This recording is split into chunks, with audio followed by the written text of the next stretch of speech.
Hey, architecture firm owners and emerging leaders. Get ready for unparalleled insight into the development of a world-class architecture firm and a worldwide organization driving the digital transformation of the design and construction industry.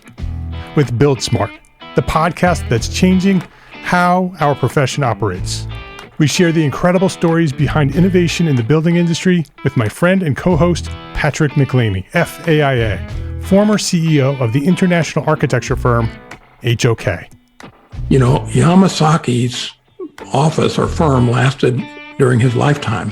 And when he passed away, I think that was the end of the Yamasaki office. Helmut did not want that. He wanted a firm that would live out and grow beyond the founders. In Season 1, discover the untold stories behind HOK's meteoric rise, from 150 employees in St. Louis to a powerhouse with over 1,900 staff members and 27 offices worldwide. You know, they weren't as polite as the Kojima people. That was just boom. And anytime you have a creditor, whether it's Kojima or the bank, that wants their money, unless you can raise money someplace else, you are out of business. Bankrupt.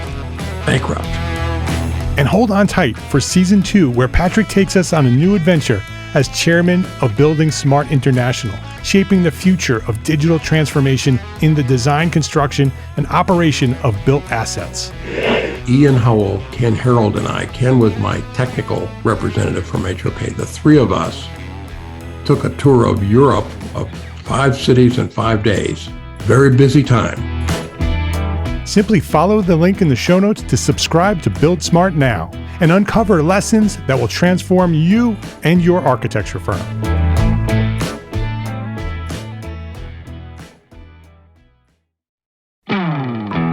Hey, architecture firm owners and emerging leaders. Get ready for unparalleled insight into the development of a world-class architecture firm and a worldwide organization driving the digital transformation of the design and construction industry. With Build Smart, the podcast that's changing how our profession operates. We share the incredible stories behind innovation in the building industry with my friend and co-host, Patrick McLeamy, FAIA, former CEO of the international architecture firm, HOK. You know, Yamasaki's office or firm lasted during his lifetime. And when he passed away, I think that was the end of the Yamasaki office. Helmut did not want that. He wanted a firm that would live out and grow beyond the founders. In Season 1, discover the untold stories behind HOK's meteoric rise, from 150 employees in St. Louis to a powerhouse with over 1,900 staff members and 27 offices worldwide. You know, they weren't as polite as the Kojima people. That was just boom. And anytime you have a creditor, whether it's Kojima or the bank, that wants their money, unless you can raise money someplace else, you are out of business. Bankrupt. And hold on tight for Season 2, where Patrick takes us on a new adventure as chairman of Building Smart International, shaping the future of digital transformation in the design, construction, and operation of built assets.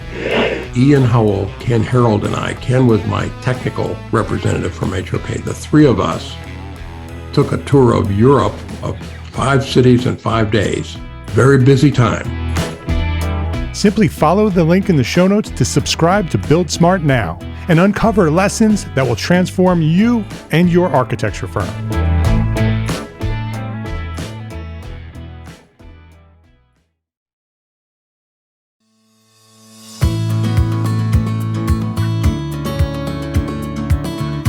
My name is Mark R. LePage, and you are listening to EntreArchitect Podcast, where each week I speak with inspiring, passionate people who share their knowledge and expertise, all to help you build a better business as a small firm entrepreneur architect. Toby Witte, welcome to EntreArchitect Podcast. Well, thanks for having me, Mark. I really appreciate it. Oh, I've been looking forward to this for a long time. I'm really interested in what you're doing with your architecture practice. Very focused on modern residential architecture. And I want to jump into that a little bit about how you're branding, how you're marketing, how your sales systems work. It's really interesting to see what you're doing. I've been following it for a while, and I wanted to bring you on the show and share that with our audience. Before we jump into that, I want to introduce you. A quarter century of experience in the world of design and construction comes to bear on Toby Witte's work. German by heritage and upbringing, born in Peru, Toby has had the privilege to study architecture, building science, drafting, and construction in Germany and the United States. Now based in Charlotte, North Carolina, not too far from me, Toby is an architect and founder of the modern residential architecture firm Wittehaus. He's an active member over at the EntreArchitect community on Facebook, and he's a member of the EntreArchitect Mastermind.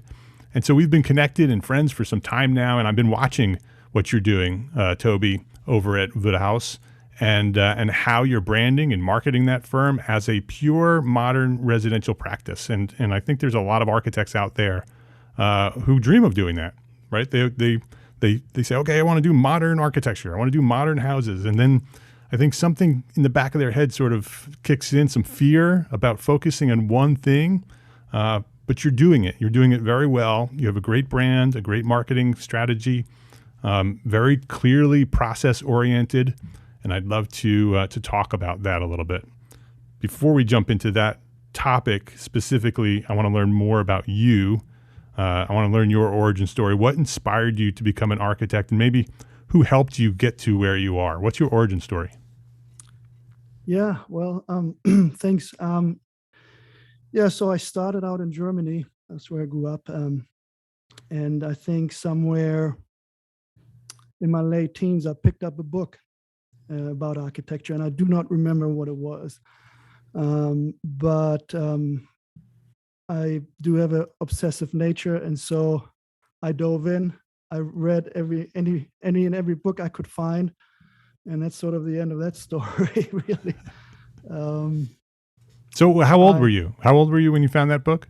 Oh, maybe I want to say 17, 18, something like that. So teenager, sort of. Did you have interest in construction and drawing and art and any of that as a kid? Not really, not much. I mean, I don't know. My parents added on to their house, and I got to help, and that was kind of cool, but not particularly in any way, really. Yeah, so no real childhood inspiration. Really, teenager, found a book, said, "Oh, this is cool." Did you understand at that point that there was a profession called architecture, and it was something that you can do? Yeah, I think so. I think in sort of at least my impression in Germany, it's hard not to be surrounded by interesting architecture and urban settings, and so the kind of built environment and its effect on a person is omnipresent, and so it wasn't a strange thing. And I don't think the profession itself was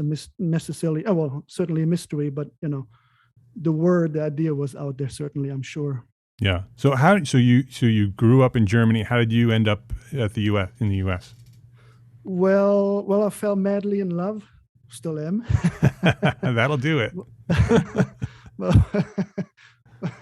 My wife is from the States, and we lived in Germany together for a while. I did an apprenticeship there, which is a big deal as a draftsman, which is a big deal in Germany, the idea of apprenticeship. And so it's like a 3-year program in my case, where I worked the majority of the time. I worked in a firm, and then they sent me to school, I don't know, for what it was, a week every couple of months or something like that. And so by the time I was done with that, I knew how to draw a drawing and then some. And it was right there at the cusp of where I started out with ink pens and pencils and ended with a computer and AutoCAD. And so that was a massive sort of learning curve. And the company I was in was the biggest sort of construction and engineering and architecture firm. They would sort of take over projects and do the CDs, if you will, and then build it, and all kinds of different projects all over the board. And then we moved, and so then we moved here, and I got to study architecture at the School of Architecture here in Charlotte, UNCC. And at that point, how old were you when you moved? 25. Yeah, 25. So by the time I was done with school, I was already 30. Yeah. And so a friend of mine and I started our first company while we were still in school. And what was that? Was it a design firm? Yeah, it was design, straight up design. And we actually right off the gate, the focus was on sort of modern homes, which was a strange thing here 20 or 18 years ago, which caused us to pick up a GC license. And that's then how I also started building things. Now, luckily, it's not a strange concept anymore. People are moving here from all over the country, and they're asking, "Where's my modern house?" And then they look at me. Yeah, and, yeah. It's so such a great opportunity for you because, you know, living in the same region, this region is growing very, very quickly, but it's all big builder houses, right? It's just one house after another. It's the same house over and over again. It just depends on how much you want to spend, and that's what you do. You go find that development for that price, and you go, you know, buy that cookie cutter house. And so there's certainly a need and a demand for, you know, modern residential architecture, you know, custom residential architecture, whether it's modern or traditional. There is certainly a subset of the market that's looking for something beyond the builder house. Absolutely, that's right. I am writing a book right now, and in the process of it, I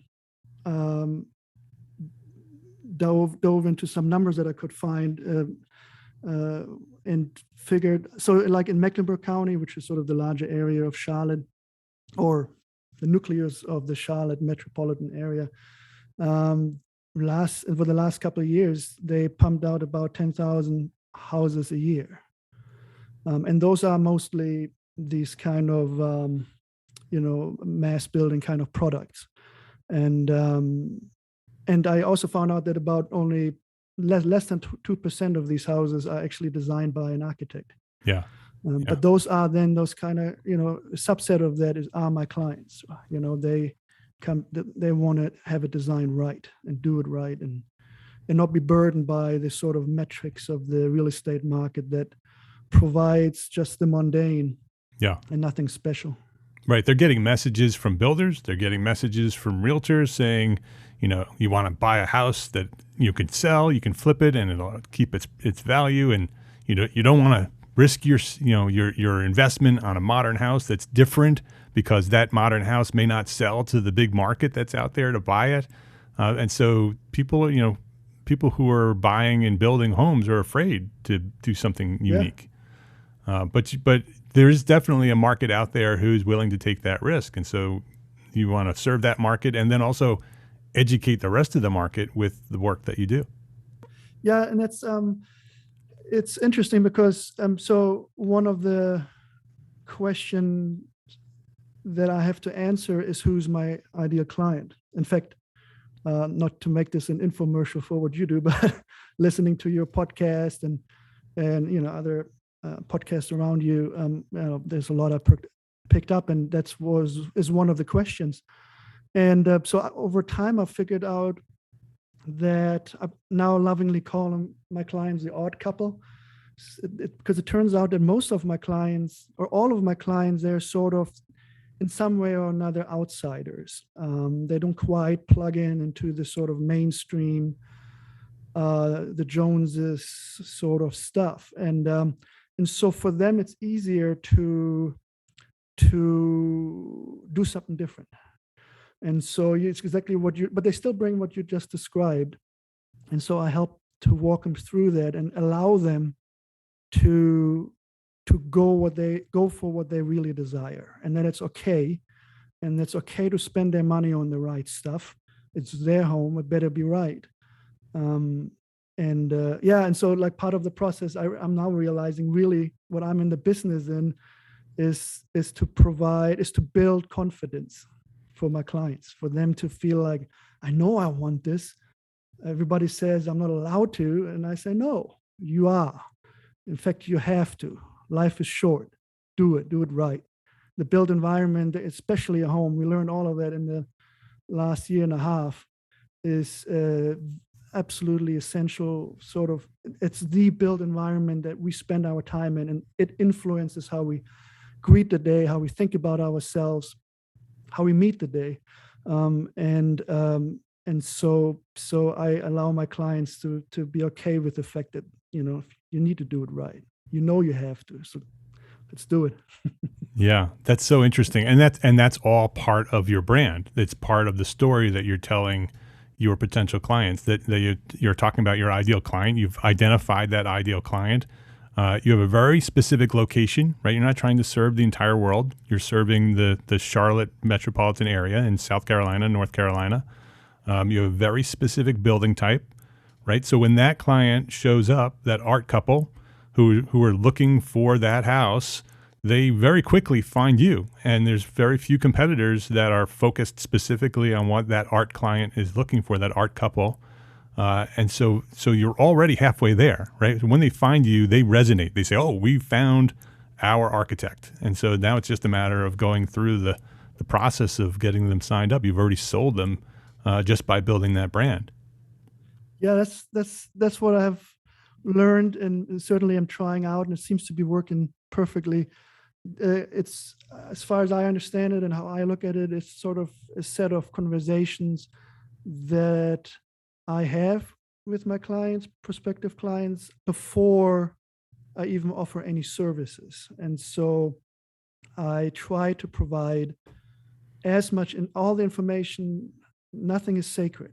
I want to tell them anything and everything that I could possibly tell them, so that they can build the sort of understanding of how this works, what to expect, what they can get out of this.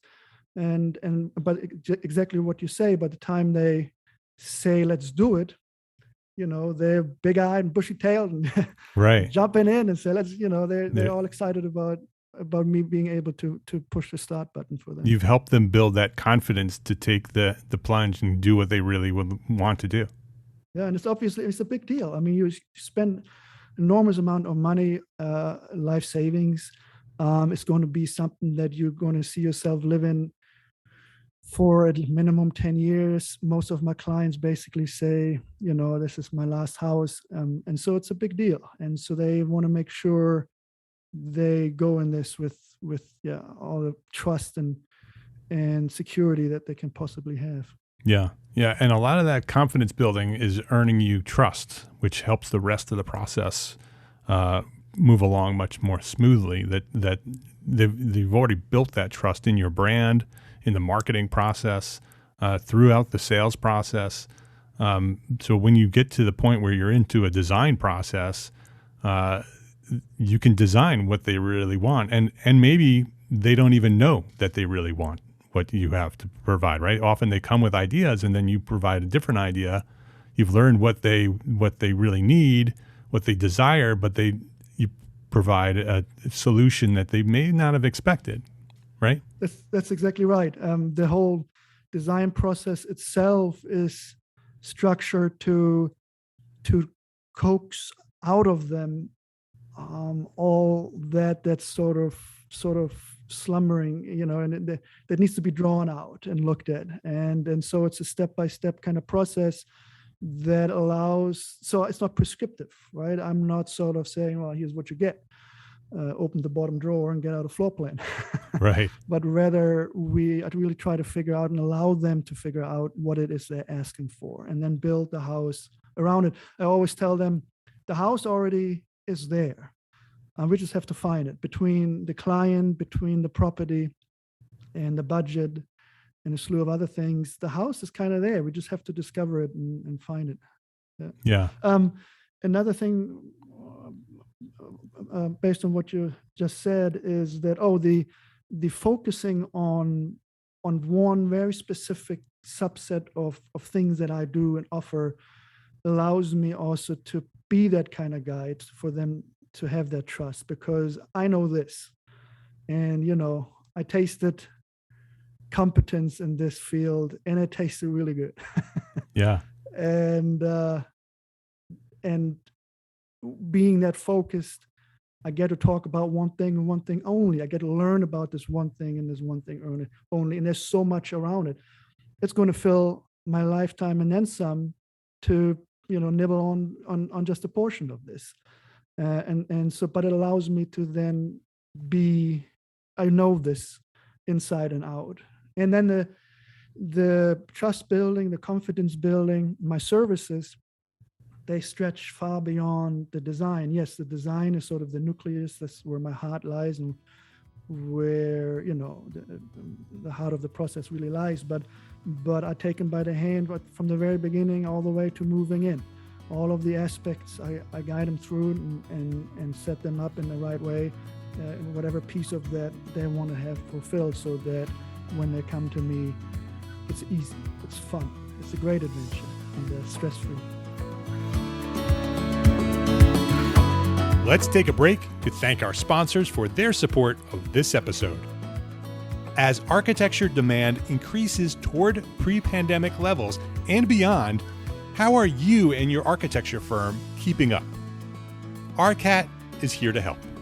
ARCAT.com offers several free tools to help architecture and design firms like yours get work done faster.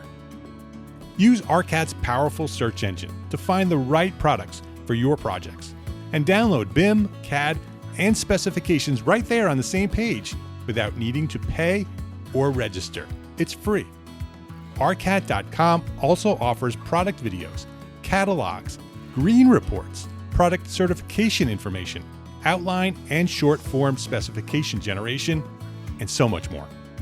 Visit ARCAT.com today. ARCAT.com is your one-stop solution to help increase your productivity and get more projects done faster. That's ARCAT.com. ARCAT.com.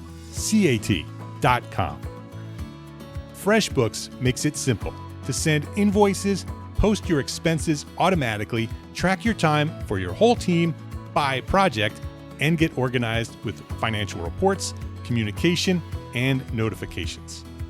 My favorite feature in FreshBooks is the automated invoice reminders.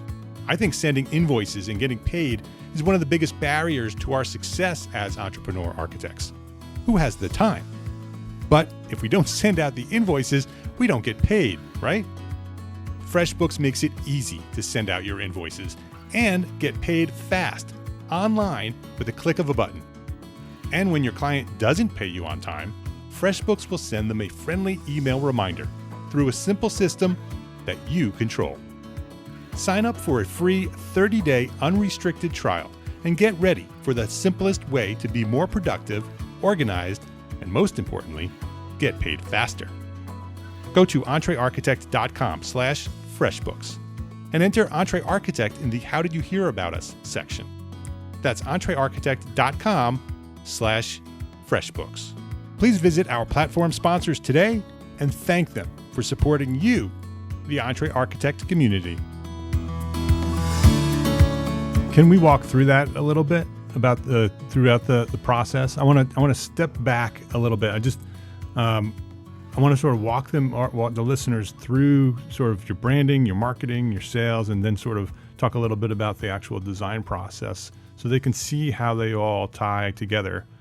We talked a little bit about branding already. You should go visit Wittehaus website. It's WITTEHA.US. So WITTEHA.US. Go check out Toby's website.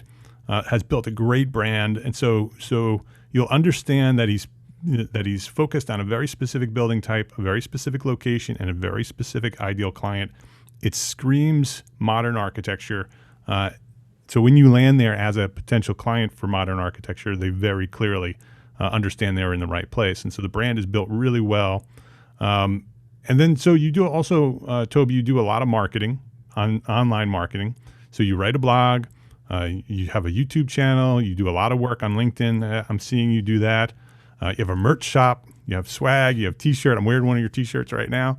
And so let's talk a little bit about, taking that brand that you've built and continue to build, and communicate it to the world, right? To try to find that ideal client out in the world, so they know you exist, right? Can you share a bit about your marketing strategy and how you do that? Also, one thing I want to mention is you're a sole practitioner, right? Yes. Yeah. So you're doing all of this by yourself, right? So you're not only designing and doing the architecture, but you're building the brand, doing the marketing, creating the sales process. And so I just want to point that out as well, that he's not doing this with a team. He's doing it, he's building all of this. And so can you walk us through your marketing strategy and how you're doing that? Yeah, it's vast, so I try to make it brief, I guess. But it starts with the content, right? You mentioned the blog or the YouTube. So the YouTube, I try to send out a short video every Monday morning, and in there I just offer a quick short tidbit about from my world that is hopefully insightful and helpful for my potential clients. Same is for the blog. I also use the blog to share some news, but also sort of here's something that my clients really seem to want to know about, and it might be helpful in their process. And social media, posts, Instagram, Facebook, Pinterest, Twitter. So all that stuff just goes out there, and I try to set up systems where it becomes easy, where it is repetitive in a way that, the clock rings and I have to go and do this one piece, 15 minutes, done, next thing, I can go back to work kind of thing. But still be fresh and interesting and, specific, to be relevant and have sort of an immediate sort of effect for my clients. And then out of that, what I then try to do, what I set up is a path towards setting up towards the actual sale, right? And so on my website I explain how it is, how it starts. And so they have been interesting for a year. They've been mulling this over, finally deciding, let's do this. What do I do? But I'm still a little scared. And the first step, I just send them a free design starter guide. I call it. It's a 22-page brochure that spells it all out. And I'm not shy telling the truth. This is costing more than you think. It's going to take longer than you think. But here are the steps. Here's what's involved. Here's the whole picture, basically an overview of the whole picture.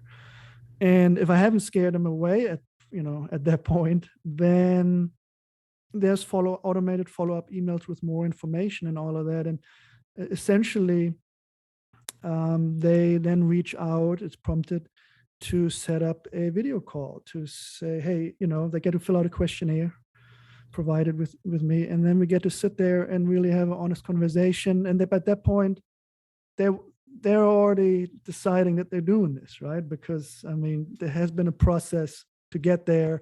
And there had been plenty of points where I say, hey, I'm not putting shackles on you here. I'm just giving you information. Either it's for you or it isn't. Either you feel like I can be that trusted guide for you or you don't. But if you do, now you're here, now we're talking, now we're talking about, more the specifics of what you're trying to do. And then for my actual services, then I try to provide several options, 3 options that I kind of see from the low end to the high end in terms of the types of services I provide, as well as my fee structure, so that they can kind of craft it themselves and feel comfortable about what we're going to get into. Yeah. I love how it's all worked out. Very well designed process from the very beginning in branding, all the way through marketing into sales and right into the design process. Right, you've built this brand, then you communicate that brand out to the world through your blog and your YouTube, all of the social media channels, communicating what you do and how you do it, telling your story as a modern architect, and leading them to your website. Right, all that social media is pushing them to the website because that's the first step of the sales process. The brand is there, the marketing continues there, but ultimately the website is designed to be a tool to convert them into clients. Right, because when you get there, the first thing you see is more information, right? Giving them more free information and a button, very low friction process. First step, right? What's the first step? It doesn't cost any money. all you have to do is click this button, provide a little bit of information, and you'll mail them a design starter guide, right? And so they can get it as PDF too, I think, and then you actually mail them a brochure, which is really well designed again, right? So a couple of days later in the mail, they get this treat, right? How often do we get treats in the mail anymore? It's all junk mail or bills. And they get this envelope, and you open up the envelope, and it's a really well designed magazine sort of a process, a brochure that sort of walks them through the entire process. So you're starting to manage their expectations, which I talk about in this podcast all the time. That helps the process and when you get into the design process, because now they're understanding what's going to happen and how it's going to happen, and it's getting them to the point where they'll say, okay, let's do this. Where's the contract? It's easy, right? At that point. Yeah, it is. It's and it's good for them and for me, because so the hardest part I had to learn is to say no. I was just yesterday having this conversation. I found somewhere, I heard that the client pool, that your actual clients should be about 1% of your client pool, and so depending on what that number is for anybody. For me, it's right now it's 3 projects a year, but I'm trying to scale that up so I can actually add to the body count here. Yeah. Yeah. So right now my goal is, can I bring on 7 projects a year? I feel like that's a good number to kind of balance that ebb and flow, that feast and famine that a lot of architects do experience. And so I'm saying to myself, well, if there's 7 people I want to have sitting here in the course of a year and being happy about this, that's a client pool of 700 people that I have to tap into. And so I'm saying no to that 693 people, unfortunately. But that's a process that has to happen. But it's a positive process, because I get to tell them the truth. This is what you're looking at. And so, it's just helping them, helping me. And by the time we get started, we all love each other, right? And it's only a good experience from there on. Yeah, and that's a big job of your brand as well, because the job of your brand is not only to attract your ideal client, but it's to communicate to the non-ideal client that this is not the right place for you. So you don't have to go through a whole process with people who are not the right client. By the time they, very early on, they've self-selected out of the process, because you're not it. You're not the firm they're looking for. If they want to do a commercial project or a traditional residential project, they're out very quickly. Yeah, and it's funny nowadays when I still get a phone call that is way out of the left field. I don't know, what can you do in my ice cream shop? It's like, how did you think I would be doing that after after me offering all of this that I'm offering? But even at that point, then I still, try to find a solution for them, meaning, this is not my bailiwick, but here's somebody I think who would be of great help. Here's the route to go to get this started.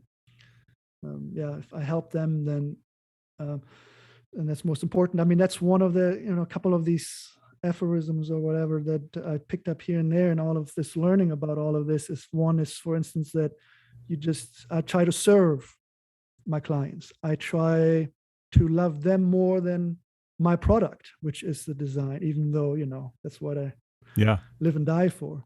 In order to have that mentality that I'm here to help them, and I try to understand them, what really their future desired state is, and to get them there. And only one very small specific portion of all of those paths is one that I can actually be of use to them.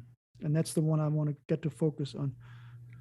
Yeah. That strategy of recommending non-ideal clients to someone else who is potentially the ideal client of that potential client is really important.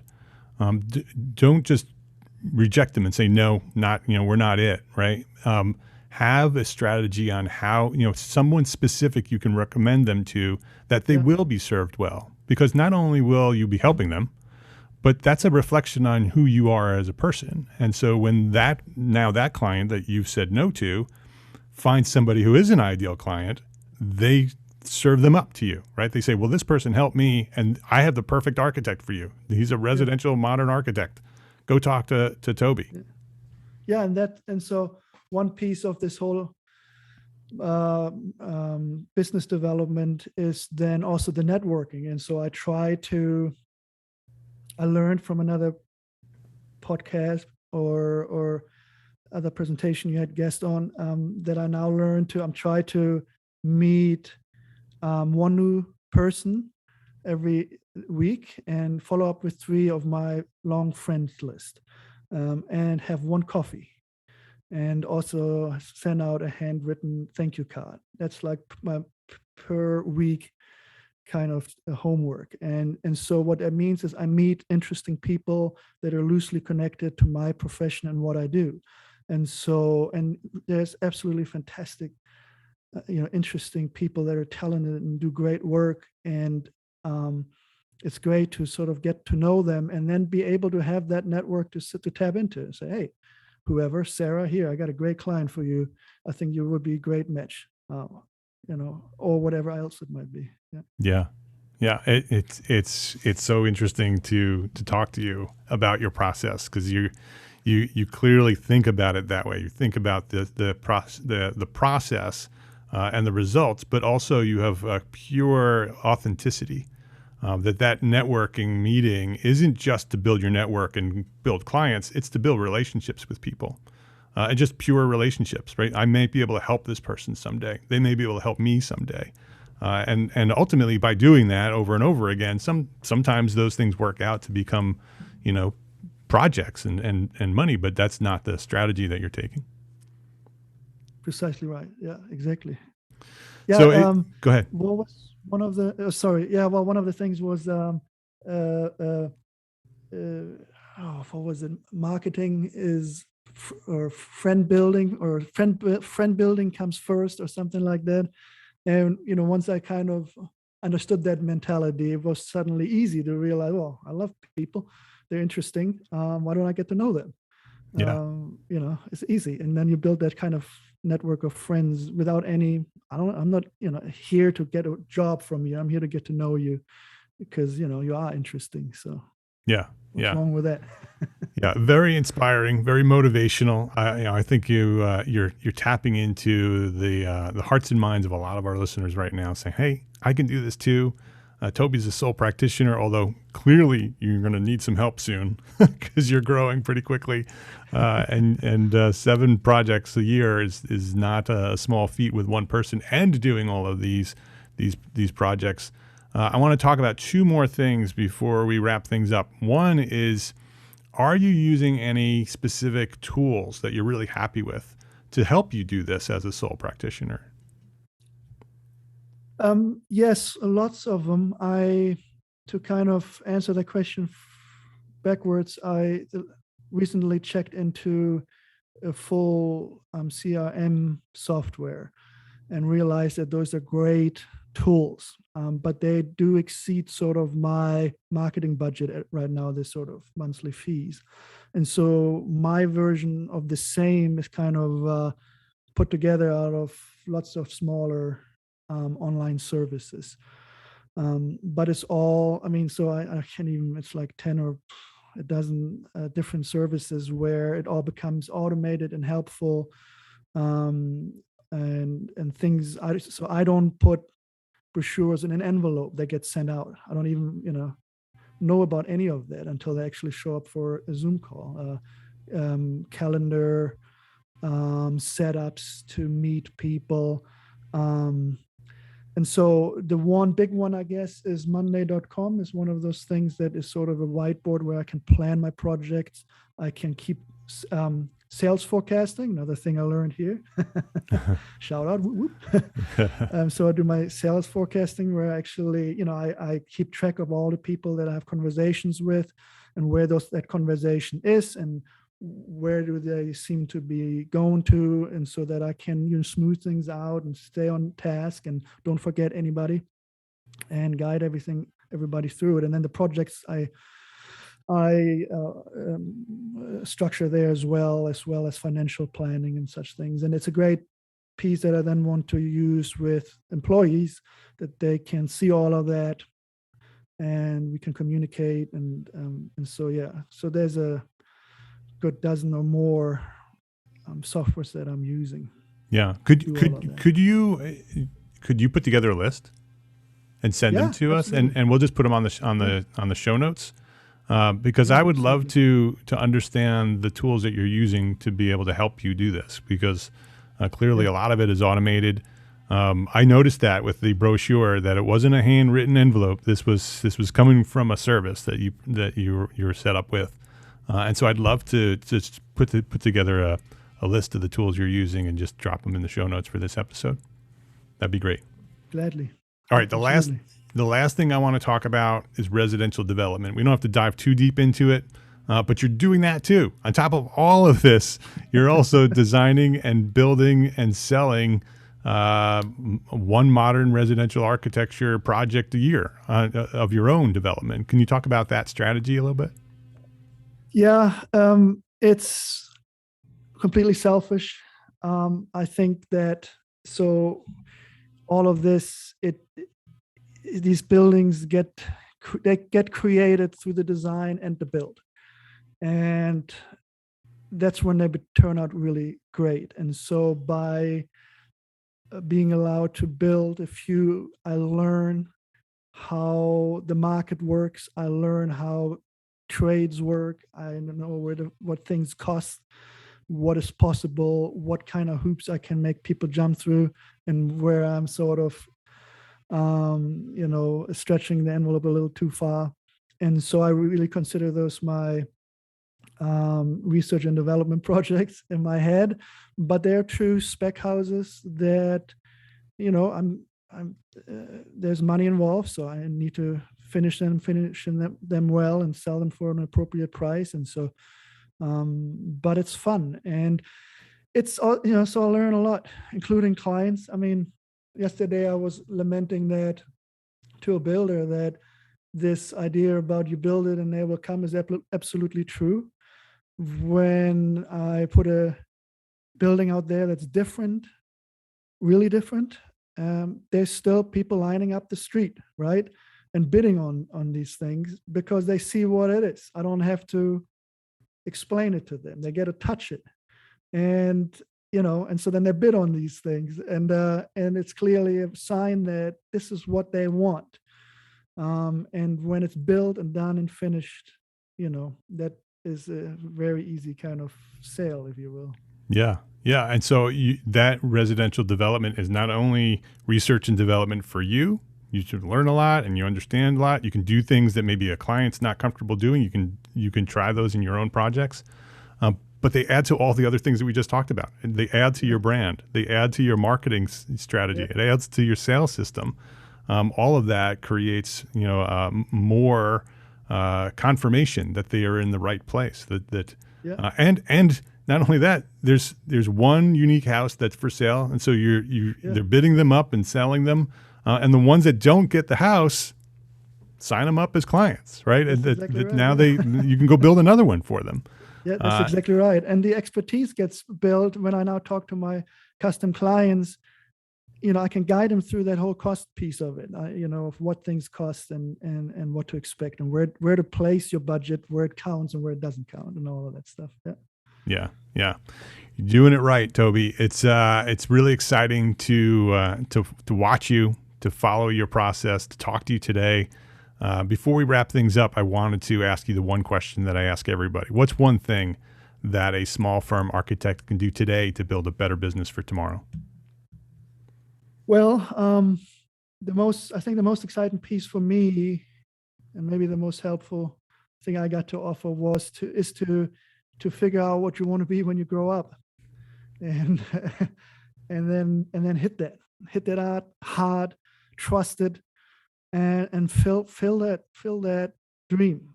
Do it, and be specific. I mean, just position that, be specific, understand.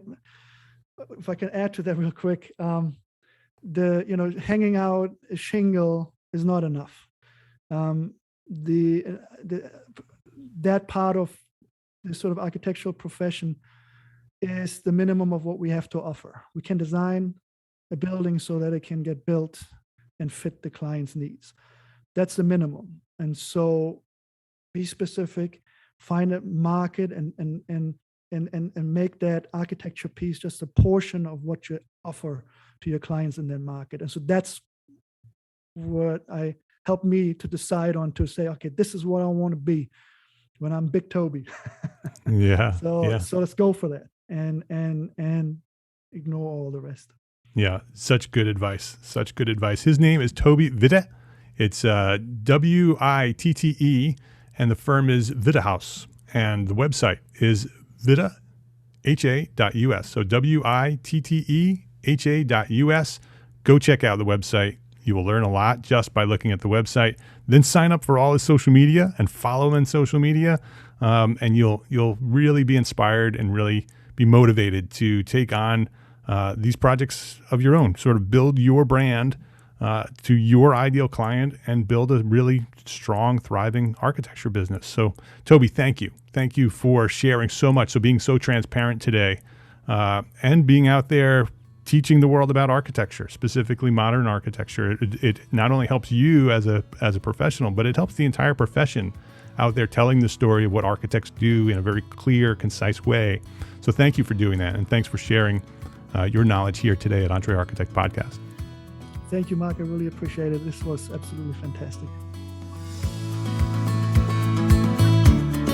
If you liked this episode of EntreArchitect Podcast, please share a rating, write a review, and share a link to this episode with a friend.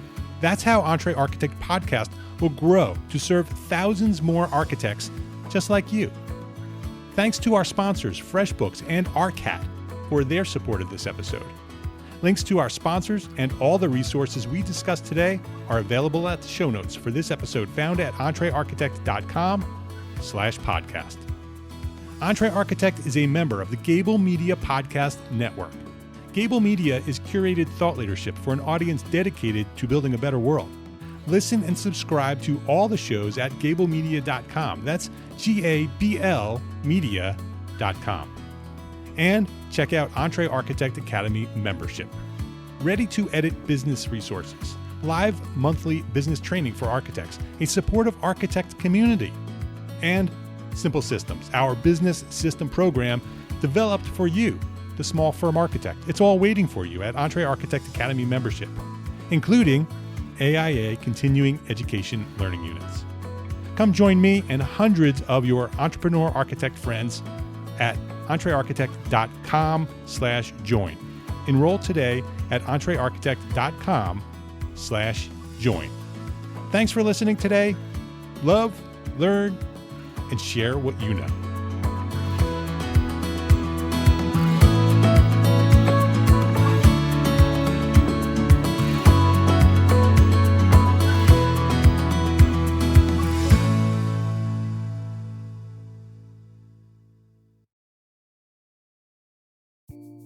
Imagine earning continuing education credits while doing exactly what you're doing right now.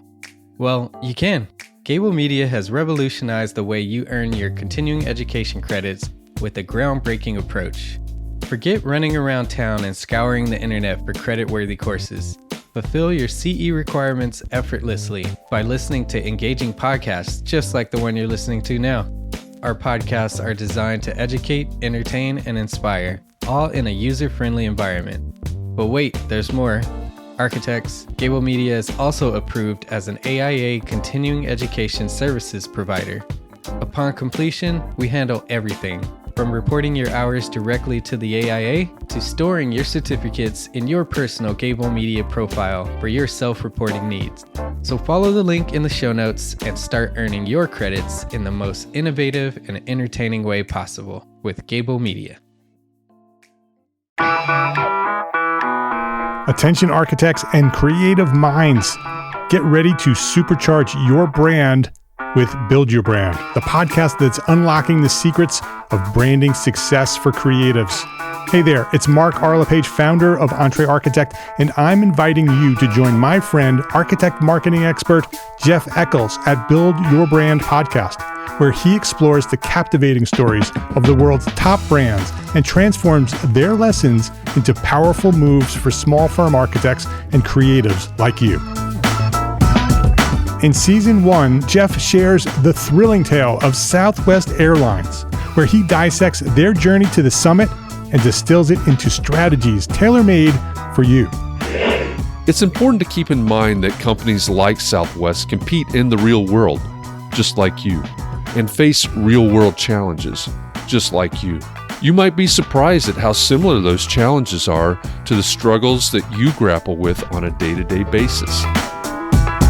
Don't miss out on your blueprint for success. Subscribe, tune in, and let's build your brand together. You may have noticed that the very best brands in the world are also known for having somewhat unique corporate cultures. That's often the glue that holds everything together when they encounter those rough spots. We don't do it because it inconveniences the passengers to whom we are primarily dedicated, the short haul, frequent flyer. Follow the link in the show notes to subscribe to Build Your Brand today. Remember, no matter the size, the journey's the same. Your brand's journey to the top starts here.